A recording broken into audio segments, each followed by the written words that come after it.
असल में दादा उनका परदादा वो भी ये बर्तन बनाते रहे हैं। ये जो गाड़ी है बनी अंदर पई है 120 साल हो गया इसको। हुण नसीबत यह है कि पाकिस्तान कोई कदर करने वाले नहीं है।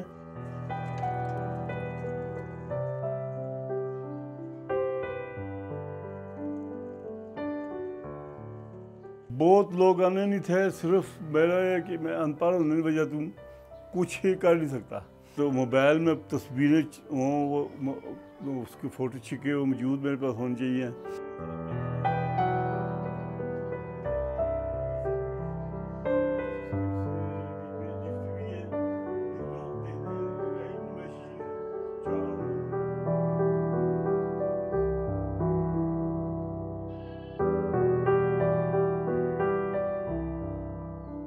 मैं तो गुजारा चलाना रहना, मैंने गोल लोग आने नाम दे जाने पाकिस्तानी 20 रुपये टिकट लाया है तो मेरा खर्चा निज़ाम जो चल जाना। लेकिन मैनू यही शौक है कि पाकिस्तान का ना निकले। लोग जिस तरह चाइना का काम इत्थे आके बिकता है।